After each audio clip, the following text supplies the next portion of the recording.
Welcome back to Beyond Resistance Pod, where we share hard-won insights to build blue power in red communities and start winning. I'm Sarah Schultz. And I'm Jennifer Austin. And today we are joined by a guest, Jiamie Pyles. She is an affordable housing advocate, a campaign consultant, organizer, and volunteer, hailing from the town of the Plains, Virginia, which boasts 300 people. and coming from a small town myself, I appreciate that. In fact, Jiamie thinks it might be the smallest town in the Commonwealth of Virginia. Yes, so welcome, Jiamie. Thank you, Jiamie.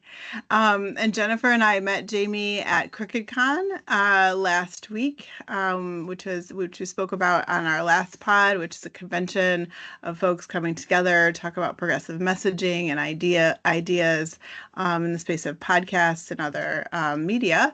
And it was so awesome to meet with you, Jiamie. Just briefly there at the very end of the day, we kind of ran into each other and started chatting. And we were excited to hear that you hail from Virginia because we were coming off of that really amazing election results in Virginia. So we want to talk about that tonight. We want to talk about CrookedCon. We want to talk about the work that you've done organizing and all of those things. But before we do, I'd love to hear what has you both fired up these days?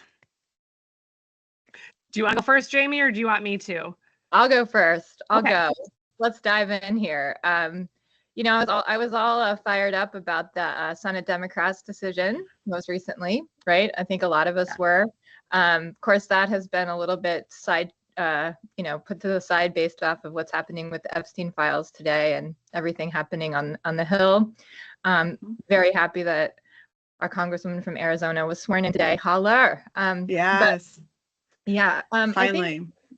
Absolutely. Yeah. 7 weeks. I think I will stick a little bit with that piece, though, of what happened with the Senate Democrats, because one thing for me that I noticed that happened to me personally, and I expressed my frustration with that online, that I had a few different people from a few different sectors of my life, like some centrist Dems who told me I was contributing to chaos by sharing that space online, and then a leftist friend who privately messaged me and was, like, well, see, I told you so, they're all the same. We're all doomed, and we should just burn it down. And it's like, okay. And for me in that space, it's very frustrating because I just spent, I have a full-time job, plus was like working the last 2 weeks, especially hard in House District 30 in Virginia. And I'm exhausted. And so then to have the same people who, either didn't vote in the presidential election, who I have a hard time not feeling frustrated with, who just want to feel vindicated that this is all going to go down the tubes and they did the right thing and the purity politics puppets, and it makes me crazy. And then my centrist Dems who have been telling me for 10 years to calm down, that there's a strategy and there's a plan. And I'm like, say it one more time. I swear. Tell me to calm down one more time. So, and so I've been fired up about that. I for sure have had some of those conversations over the last couple of days too. And what you're saying is reminding me of some socks that were at CrookedCon. I don't know if you saw those socks. I didn't buy them, and now I'm like super mad about it. But they were these beautiful blue socks with flowers on them, and written on them was, "Bitch, I am calm." Like, oh my God. I wish you I don't had want to see me fired up. Exactly. You have to go rogue if you do it one more time, though. I swear to God. Calm down. Okay, right? Roe v. Wade, it's not going to happen. Here we are. I don't know. I could list out like 10 things, but I'm preaching to the choir. You all know. Sure. And they don't have a plan. So your centrist friends, and I had this conversation too, politely. We were very, nice about it, but they don't have a plan. This was not some great strategy, some brilliant strategy. No, some things might work out okay with it, but they fucked it up from beginning to end. That's right. The Dems, the Senate Dems, the DNC, they're not playing like 9-phase chess. They're playing tic-tac-toe essentially. Yeah. Like, and they're always losing. And Gavin Newsom said today or yesterday the same thing that I always say, that we're playing by new rules and our establishment Dems don't understand that and they're still playing by the old rules. Yeah. And I'm like, thank you, Gavin. You've got a much bigger platform than I do. So thank you for telling everybody what I've been saying. Absolutely. You know, and I just keep thinking about how David Hogg really did try and get into the DNC. Say, we got to primary some of these people, and they outed him. He didn't. I don't know. Did he even last a month? Like, it was not really. Yeah. And Ken Martin, we don't have time to go into all of it. Ken Martin had a reason for it, which is like, meh. Like, on the surface, I think you could get away with it, but I just don't think that's what it was. Yeah. But can we talk about how hard it is to sit in the space of rationality between the burn it down kind of folks and the kind of, you know, historically just milquetoast Dems? Mm-hmm. You know, I feel like we sit in this place where it's just like, you know, yes, there's like a political spectrum and there's Republicans and Democrats, but within the Democratic Party, there's at least 3 places you can sit in that spectrum. And a lot of times I feel like I sit right in this middle space of like trying to, you know, be optimistic in some ways, but also like learn from the past, but also like try to build and keep going rather than burn it down, but also know that like these jerks who've been doing it forever are doing a terrible job. And so like it's just really hard. It's really hard to sit in that middle space all the time. Yeah, I call myself politically homeless at this point. I mean, I'm registered, but I feel independent. I'm registered now. I feel I am an independent. Yeah. I'm still like, I'm a Democrat. I still feel like we can make the party be what it needs to be. But yeah, there are days when I'm just like, more and more of those days, for sure. For sure. So what I'm fired up about, and we already talked about CrookedCon on the last pod, but I'm still kind of fired up about CrookedCon because there was like, I think Tommy Vitor said there was like 2,000 people there. So it's like 2,000 people from across the country. We made, I'll say friends. I realize I'm probably never going to see a lot of these people again, but like I was taking weird pictures with some lady from California whose name is also Jennifer. And my darling friends have pictures of me making duck lips. First time with ever. This strange lady from California. It was amazing. Like, it was just fun. And I was just, you know, amazing. Going along with it. And then like, I got to meet Jen Psaki.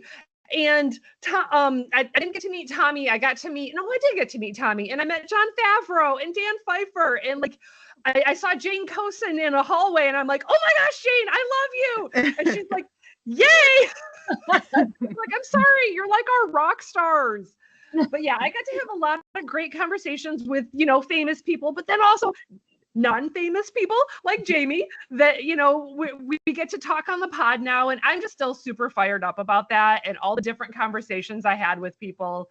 It was pretty amazing. Yeah, it was. I can confirm. Yeah, that's so fun.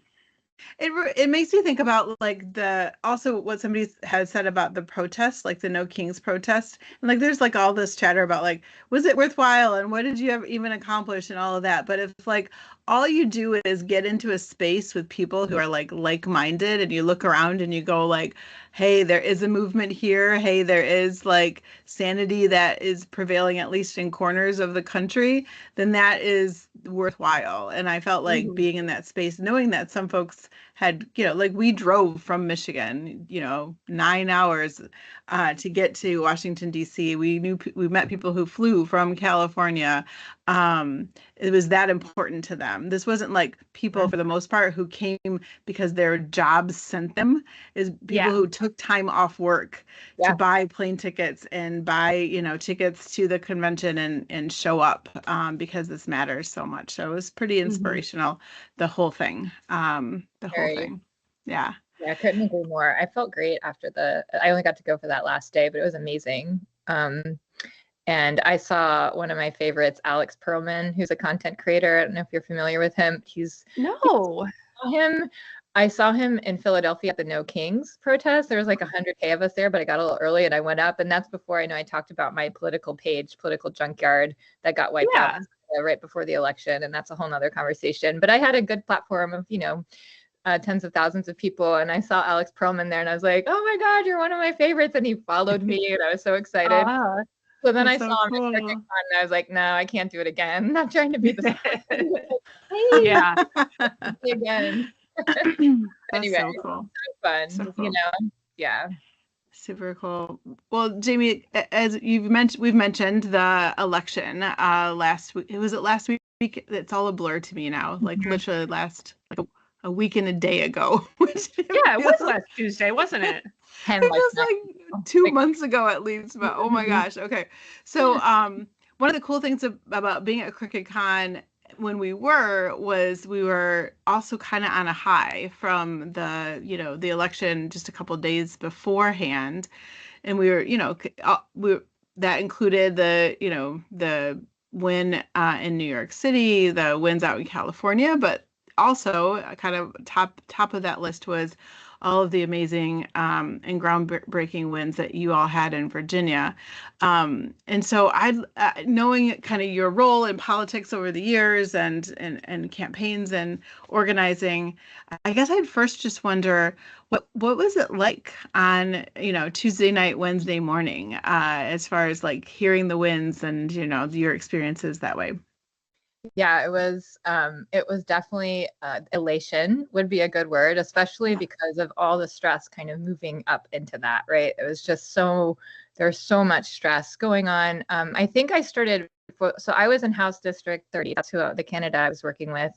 I was running in that district, and he won by the smallest margin of any candidate in the state who flipped the district. So if that makes sense, he won by like 1.48. Everybody else won by a larger margin who were able to flip their district. So it was a very tight race. It was flipped by a little over 8 points. So that gives you a perspective of how much work there was. I played a small role in it, very proud of that role. But my big thing was, I did canvassing at the end and persuasive doors. And when I felt like, when I really got a sense, I was like, I really feel like we're going to win this. And that came from those conversations with people who told me that they were voting for the Republican governor, but after conversing with me and really in a good faith conversation, told me that I had changed their vote for it and they were going to split their ballot. And I was amazed by how many people actually told me they were going to do that. They didn't have to do that, but people actually took the time, which I think is a shift too. Even when they knew I was talking about a Democrat, right? A lot of times with those of us who have done a lot of door knocking, as soon as you say Dem, if they aren't, that door closes. Yeah, it's over. It's over, but that wasn't happening. And as a matter of fact, I think it was the Sunday before Election Day. I ended up talking to a person who self-identified as an employee for Dominion who is a libertarian. And they told me that. And they told me that I had changed their vote and that they were absolutely going to vote for our candidate in House District 30. And it was just that for me was like, something's happening. There's a groundswell here that goes way beyond party. I had a self-identified Republican who told me that he had never voted a straight ticket blue and that he was, and that everyone in that little region of Markham, Virginia, that's in our district was voting the same, and that I would likely have very good conversations. And that bore out anecdotally. That's what happened to me in that region. That's amazing. It was, right? And so you go through that. I'm working a full-time job. I'm knocking on doors every day after work. Daylight savings is not on my side. It's getting dark. I think the Saturday and Sunday before, I think I knocked on doors for about 15 hours, right? That whole weekend. And so then Monday, the same, and Tuesday, as much as I could, until it was just too weird. It was, nobody could make it to the polls by, our polls closed at 7 and I knocked on my last door around like 6 o'clock. For rural too. So that's key. Yeah. Right? Yeah. So it just got to the point where it's like, I got to get out. I got to stop. And so I went to the campaign where the campaign party was, and I could just feel it, right? It just felt like, I think we're going to do this. And then having a whole bunch of people in the room, people really came out to celebrate, but we didn't know we were going to celebrate, right? And so then to have that sort of, not only our candidate, right, that got to get up and announce that he was the delegate elect that night. We didn't have to wait, we didn't have to wait for the ballot to come in from other places, which I've been in that situation with the candidate I worked for supervisor. We had to wait almost 10 days for our election day. It was really, that's rough. It was hard, yeah, because there was a holiday in the middle, and then that it was just like, okay. But yeah, so and then waking up Wednesday, you wake up and you're like, all the news from around the country, right? It wasn't just Virginia. This wasn't just an our state thing. I think one thing that really hit a chord with me, the 31 elections that Moms for Liberty lost across the country, right? Not a single campaign of theirs was successful at that school board level, and that's a big deal. It is. Yeah. Absolutely. Oh, it's so great to hear your experiences. So, meanwhile, up here in Michigan, in our area of Michigan, there was literally nothing on the ballot. Like we were doing we nothing. had nothing to do. Yeah, nothing to do. People were asking us, like, who am I going to vote for? I'm like, nobody. Nobody. Yeah, we've got a special Senate election coming up in February, primary, May, general. And people were like, so I vote for one of these people on Tuesday. I'm like, no, not yet. Nope. No. I really love to hear. I'm loving hearing about your experiences on the doors because it's one thing to hear about the election wins. It's another thing to talk with somebody who like went door to door and had all of those conversations. And I know what you're talking about having like a good day on the doors and you're like, the ground is shifting here. Like every conversation had, some kind of positive, at least even if not a promise to vote our way, but like a positive sort of something happened in the conversation, and there's a vibe about it that is really palpable on a campaign. And I'm curious to hear a little more about what those conversations, like anything like bubbling to the surface as far as like what was making folks kind of change their minds or flip their, split their ticket or vote in a certain way. Well, any like themes that you noticed right there on the ground? Absolutely. Yeah, I think a really bipartisan conversation had to do with our data center. So I don't know if you're familiar with the data center situation, but we are now in Virginia the largest. I'm pretty sure I'm correct here. Check me if I'm wrong. Maybe we'll edit this out. No, I'm pretty sure that we are the largest like data center region in the world right now. They're it's prolific, and it's causing a lot of problems, and it's going to cause more problems in terms of energy usage. What that's going to our electric bills, because the data centers think that the citizenry is going to pay for their electric use. And so Dominion, of course, wants to build bigger tower lines to get to this stuff, right? And we already have big power lines. We've been fighting power lines in our region for years. We're very rural and a lot of very beautiful farmland out where we are. So agriculture is a big part of our community's economic reality. So talking about the fact that our candidate didn't take any money from Dominion and our opponent took a lot, $100,000, was also saying that he had voted in his, he was an incumbent, his opponent was an incumbent. And so, saying that he had voted in favor of regulations, but that was very dishonest. He had voted maybe a certain time the bill came up, but not when it mattered for that bill to get through. Yeah. I was able to point stuff like that out. So that was a key issue for us in our part of Virginia. I think some people were pretty horrified with what was happening with the East Wing. I think that there's a heuristics about that was just so upsetting, right? Interestingly to me, that was definitely that is interesting. Yeah. Well, I would think that like you guys all being so much closer to Washington, D.C. than we are, like it's a big deal here. But I would think it would be even more so there because that's like a local-ish landmark. Yeah. And I think it's a metaphor, whether you agree with what he's doing or not, it's still just a metaphor that hits, whether it's like when you're reading something, you don't realize they're also talking about this, or when you're watching a film, you don't realize, but it still connect with it. Yes. And I think that's what is going on with the destruction of the East Wing. There's something that people are realizing there, whether they're realizing it or not, and so that was something people talked about quite a bit. I think one thing that I also shared about our candidate, which was meaningful to some people are tired of the divisiveness, even if they themselves are feeling divisive. And so if I was able to get into that good faith conversation with them, I talked about how our candidate at, every sort of any kind of setting, asked people to reach out to someone that they hadn't talked to for a long time because of political divisiveness, to call a grandmother or an aunt or a friend or somebody, you were close to, that you aren't, and just see if there was an opportunity to have that conversation. And that is, a meaningful way for us to reconnect as a community, and where we are economically, or maybe where we're headed, we really need each other more, maybe now than ever, right? So people connected with that too. Just that sense of working to build community. And I was there having a conversation with them respectfully, even though maybe they didn't agree, and then maybe they could, we were persuading each other. We were doing. So yeah, that was moving, I think, too. That's awesome. I mean, it takes some special volunteers to be on persuasion doors. You're literally knocking on a door, and the people inside probably, voted in a different way last time than you want them to vote this time. And so it's so important to have all of those talking points that you're talking about divisiveness, about local issues, about like these symbols of, our country that no matter who you are, the destruction of can hit in a really negative way. So just thank you for all of that work and for that insight, right?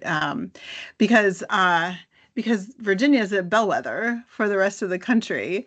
Tell us a little bit about that. So Virginia, I don't know. I know just the surface level of information about Virginia politics, but one thing I do know is you all do an off cycle election, like whenever no one else in the country is really doing a lot of things. You have big elections for governor and statewide, and you have some elections for it's not your state house. What do y'all call it? Yeah, we're just the General Assembly. Your General Assembly, yeah.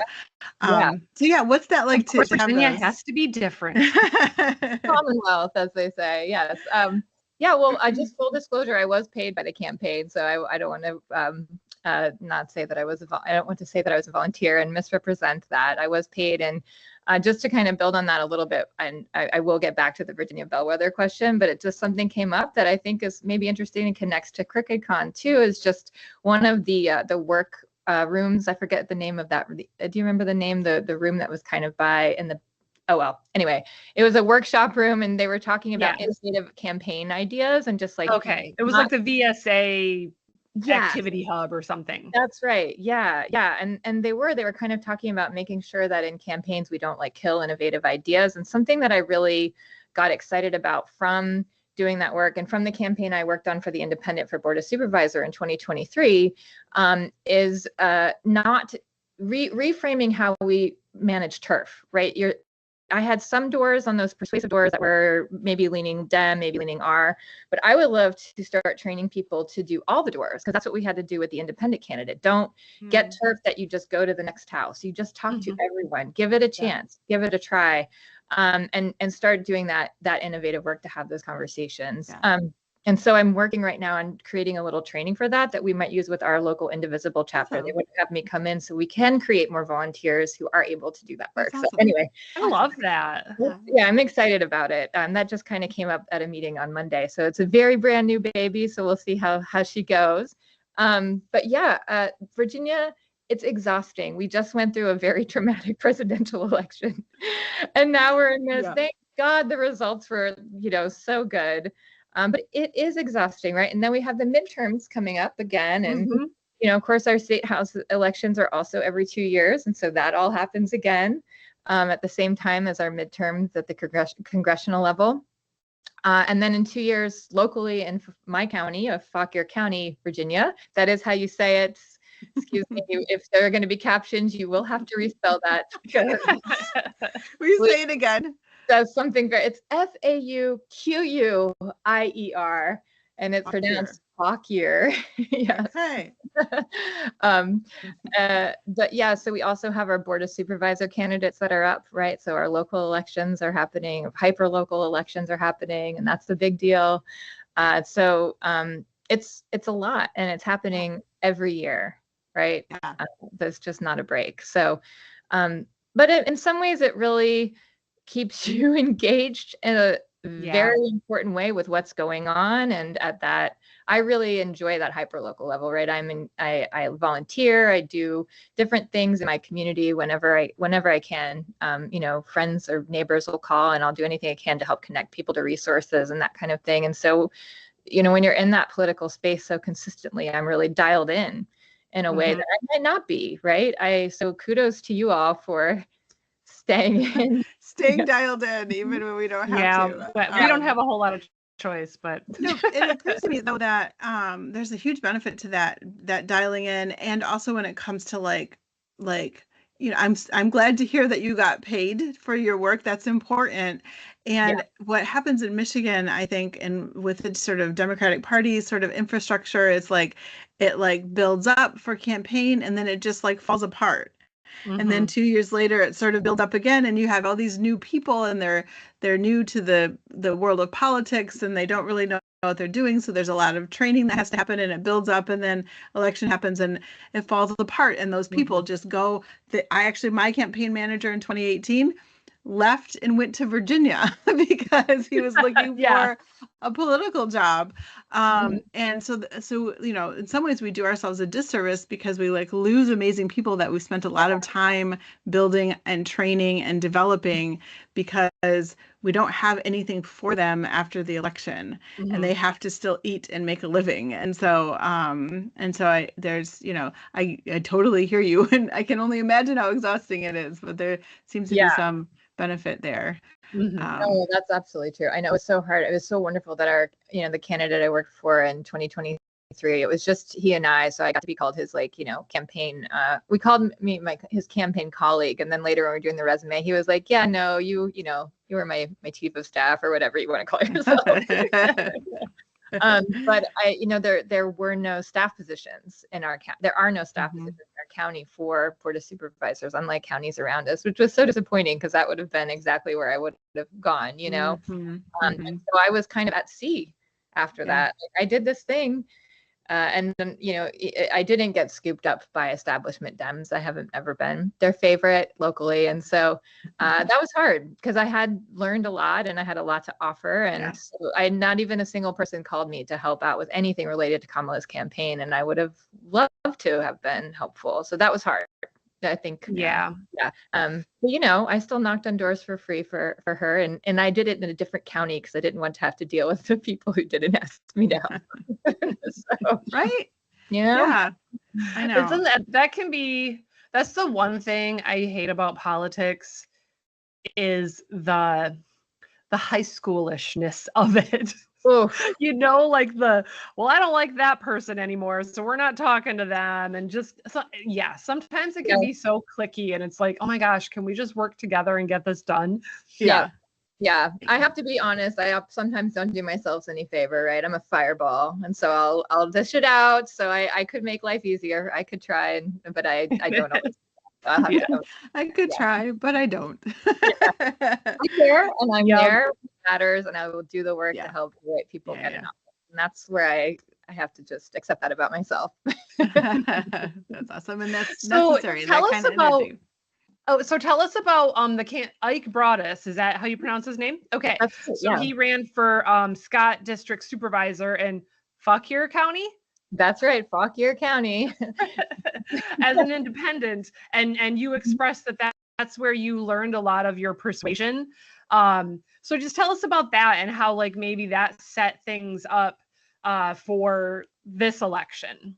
Yeah, absolutely. So our Scott District in Fauquier County would have included Hopewell, but no other district that was in the HD 30, right? It's so wild how all the districts are. So we had one district that was shared from this election. But I think it was a really big deal that we did flip Hopewell in that election. It was why we won, honestly. And it was, of course, he wasn't running as an independent.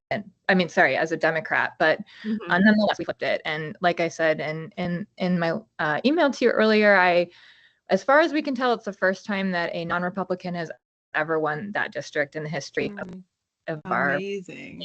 Wow. It's a big deal. And we only got 47 votes.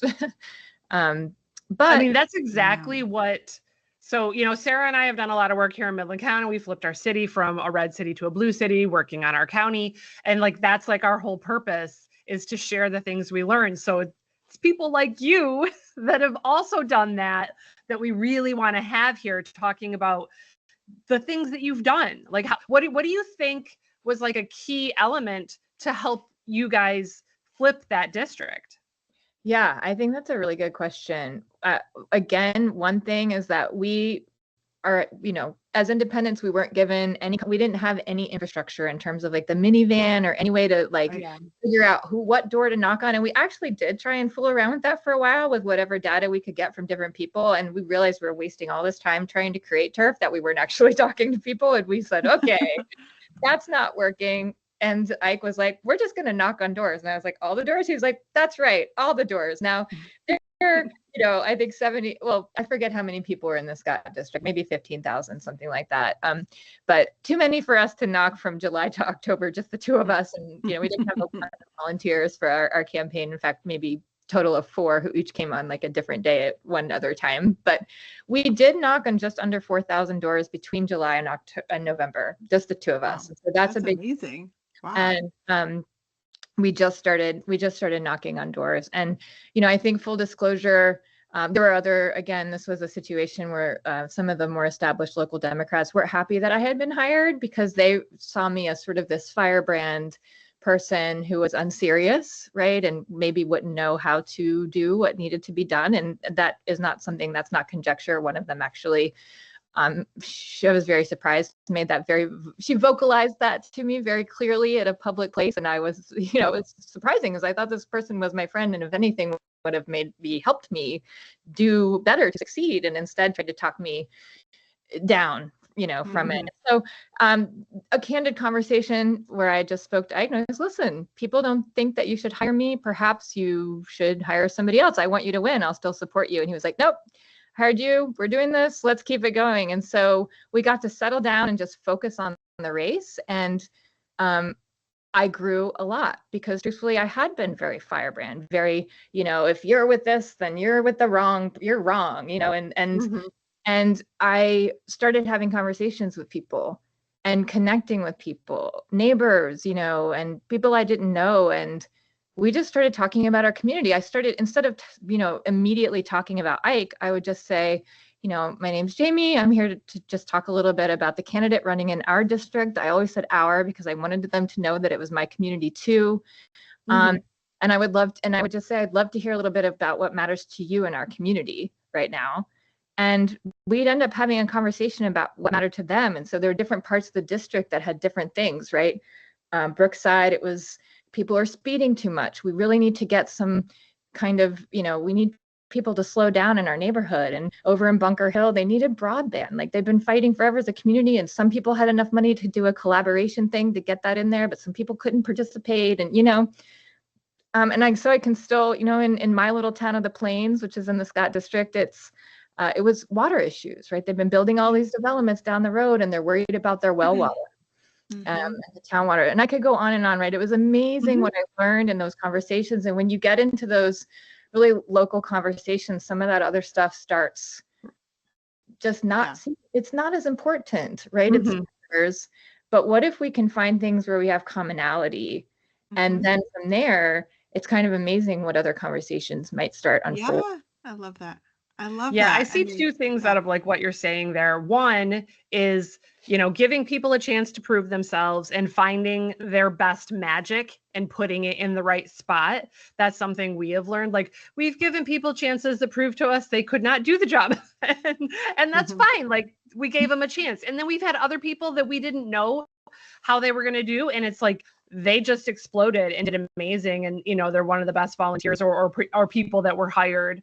So yeah, we totally get that. And yeah, and then the other thing is just bringing it back to a local, connecting you and me level instead of, we don't need to talk about big national issues. We don't need to talk about all that stuff. We need to talk about the things that are going to affect you and me in our very community. Exactly. It made a huge difference. And it really shifted the way that I still have a temper, right? I'm going to be a fireball to the day I die. That's just how she's going to go down. But changed how I approached my voice online, how I approached topics, because I realized that I could make meaningful change in my community. It mattered that Ike won that election.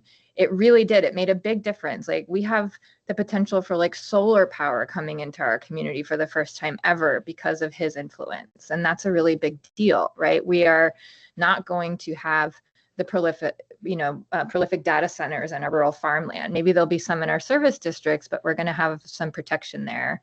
It really mattered that happened. And I got invested in the idea of what can I do to make meaningful change rather than just sort of like have an emotional release, Yes. It's so amazing. And that reminds me of something that you mentioned in your email about how that work on that 2023 campaign kind of laid some groundwork for the shift in your, at least help like lay some groundwork for the shift that led to some electoral wins last Tuesday.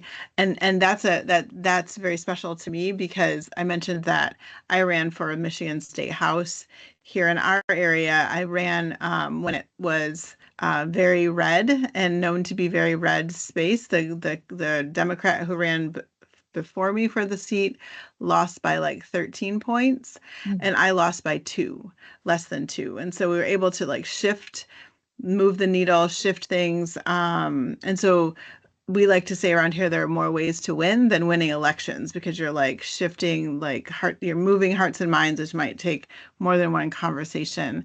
So tell us more about that, like work you did in 2023 and how that kind of may have been, part of how you saw those successes last week. Yeah, so that shared space, that Hopewell is the little section of the Fauquier County that was also in HD 30, and I unfortunately didn't go blue, right? I was disappointed in that. I also didn't get to knock on doors as much as I would have liked for the campaign. So, but it did move, the needle moved from the last election for sure, and that's great.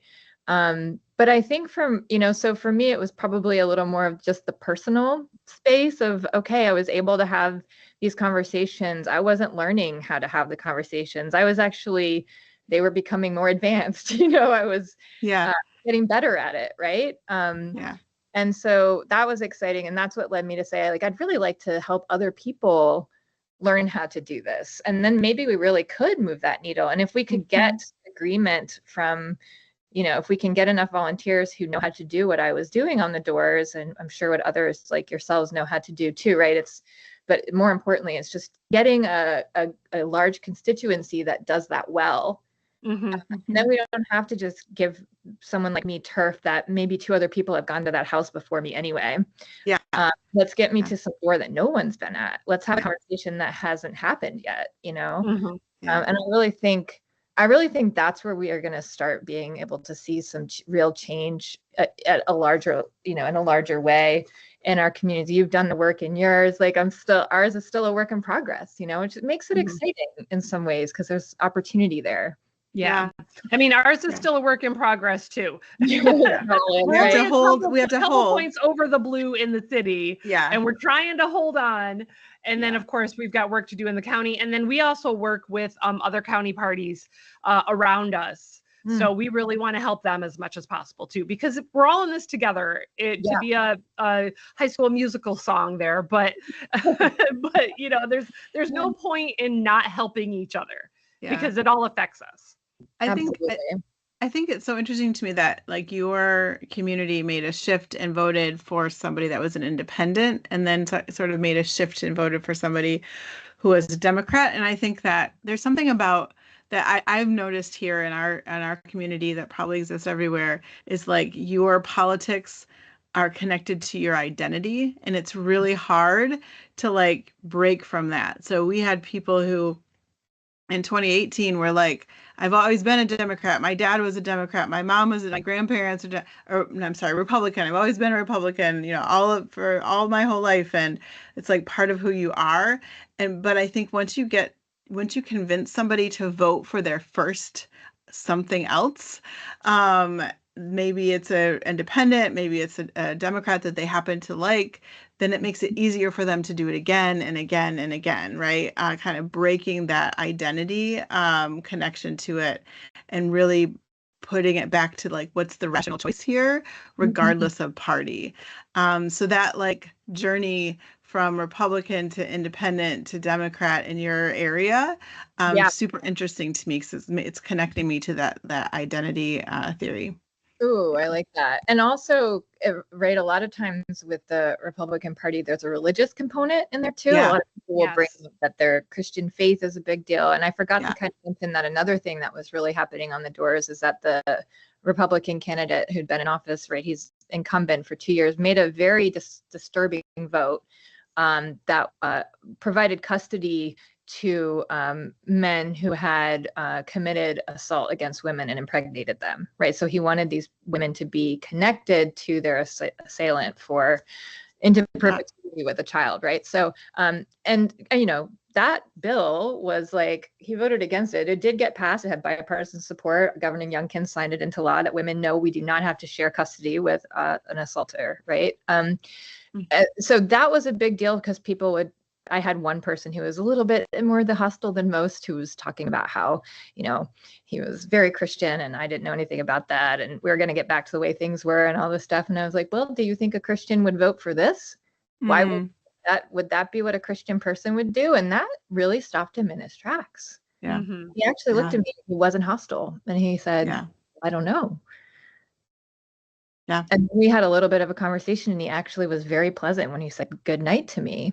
I think it's really amazing. It wasn't a very nice thing to say. I didn't enjoy talking about that, but it was a big deal on the doors and it shifted people because of that religious component. Well, that's not Christian. Yeah. Yeah. And being ready, right? To your point about like training folks to be on these doors, to have these really like deeper conversations in the 30-second whatever. You know, that's so important. So having people ready with those issues, right? You know, so that they can pull them out when the conversation goes in that direction. And having folks who've been in those conversations over and over again to help other people learn how they can go and how best to like make that shift. So important. And that's a skill, you know, that's a skill that people learn. I mean, some people seem to be very good at it naturally, but it is for sure a skill that you can learn. It's just a matter of doing it over and over that, you know, you have to have practice at it. Absolutely. And also, you know, there are some people where I would, before I even mention, I would say, hey, I want to warn you that what I'm about to say is very challenging. I'm sorry that I have to say it, but I think it's important for you to know. So I also, you know, that gentleman, that didn't happen that way. But for most other people, I did say something like that. Yeah, like warm them up. Very disturbing. So and another thing I wanted to just highlight is, you know, we were talking about that bridge from Republican to independent or to Democrat, and sometimes there's no independent in there, but I have seen that a lot of times it's like your local county commissioner, you know, people that voted for Trump also vote for our friend who's a Democratic county commissioner because they know her. They've met her. She comes to all their doors. There are people that voted for Trump or other Republicans that voted for Sarah because she or somebody on the campaign had a conversation with them on a very local one-to-one level. And that changes things and that creates that permission structure to allow people to do that. And that's another thing we have. Sorry, I just can go on and on about this stuff, but we have a gentleman who switched parties. He was a Republican. He's now a Democrat, and he's running for our special election for Senate. Now we have like 6 people running, so we'll see who comes out of that.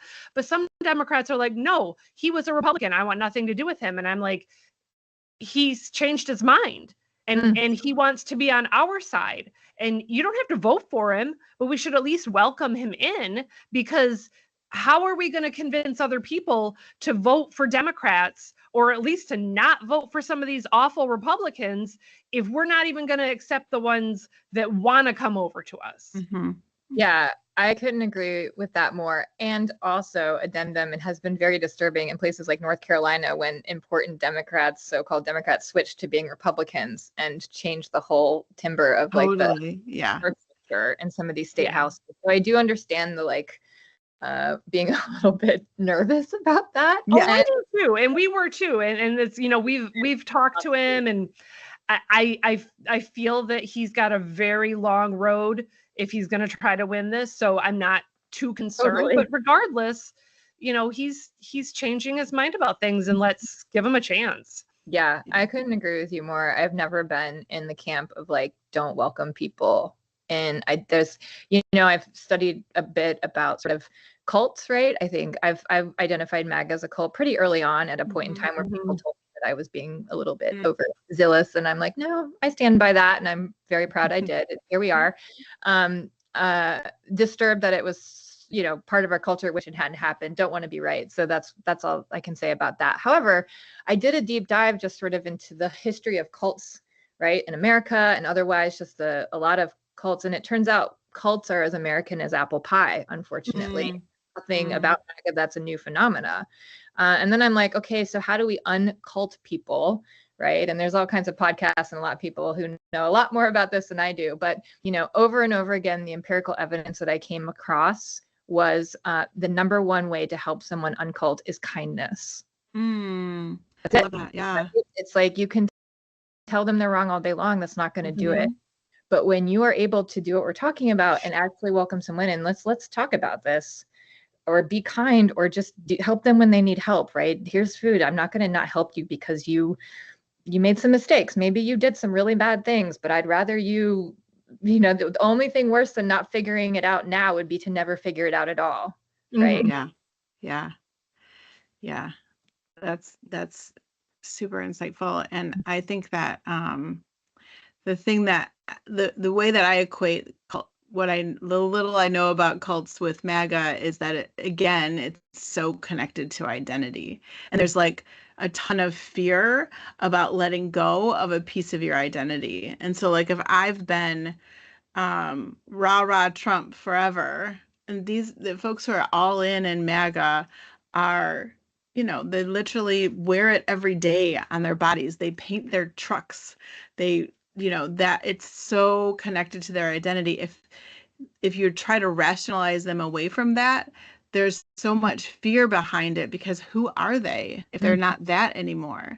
So I love what you're saying about kindness, because what you can do is fill in that fear with kindness, not with judgment around it. So that's really insightful. We need to give people like a soft place to land out of MAGA world, right? Or else they're not going to come out, because they don't know who they are and on the other side. Well, Jiamie, I think we're almost at time. It's been an amazing conversation, but it's not done yet. We went really long today. I know, not done yet. Wrap it up. I always say like it goes so fast because the conversations are so engaging. So we're going to end with a fun question. It's a short one. Okay. I would love to know, what emoji would you use to best describe the state of politics today? Ooh, okay. Not emoji? Up on my emojis. I don't know all the emojis either, but like of the ones you know. I like that we're back in the hieroglyphics, though, right? We're using hieroglyphics. Right. We went through the age of enlightenment, and now we're just back. We're moved all the way back around. Oh my goodness. Ooh, what is it? I know what drink this year would be. We could do that instead if 2025 were a drink. Let's do that one next. Okay. An emoji describe. Is there a trash can emoji? No. Probably. Dumpster fire. Let's do two emoji. It'd be the trash can and the fireball. They would. There you go. Okay. Yeah. And maybe like a shooting star, because there's still a little hope. I love that. So you're like emoji sentence. Yeah. Right? I'm gonna go with the emoji that I just ran across the other day, and I was like, "What even is this?" But then I had to look it up. It's an emoji that's melting. It's like a face that's like melting. I don't know. I'm feeling a little. That one. Who uses that one? Griffin. Oh yeah, our friend Griffin uses the melty Nice. one. So Nice. I'm feeling a little melty these days, especially with the news every day. It's like I melt a little bit more. So that's my emoji. Jennifer, what would you pick? The yellow face, and the mouth is kind of doing something. But the eyes are like little spirals, like dizzy spirals. And that to me is just like what politics does to me at this point, whether it's a good day or a bad day. It's just back and forth. Looking that way. Looking back and forth. That's so funny. And Jiamie, what's the drink of the year? What was that? Oh yes, I cannot take credit for this. I just stumbled on this a couple days ago, and it said if 2025 were a drink, it would be a colonoscopy prep. And I was like, oh, that's way too accurate. Yes. Oh my gosh. The most accurate thing I've ever read in my life. God, well, I'm going to be thinking about that for days. Out this country. That's amazing. So rowdy and so real. So good. Oh, so good. Well, Jiamie, thank you first of all for the amazing work you were doing in Virginia, that you've been doing in Virginia, and congratulations on the big wins that you all had there last week. The whole country was paying attention. Hope you felt our energy from up here in Michigan. And I just really appreciate you for your being on the pod and sharing your story and your insight and all of your learnings, because that's what we're all about, kind of, sharing resources and tips and ideas, different ways of looking at things, different perspectives, all aimed at the same goal, which is building blue power in red communities. So thank you so much for coming. It was so amazing to meet you. And I'm sure we'll be in touch again soon for lots of reasons to come. And thanks to all of our listeners for tuning in to the Beyond Resistance pod, where we share hard-won insights to build blue power in red communities and start winning. And check us out on our website, which is beyondresistancepod.com. And we'll see you next week. All right. Thanks, everybody. Don't forget to subscribe and like us.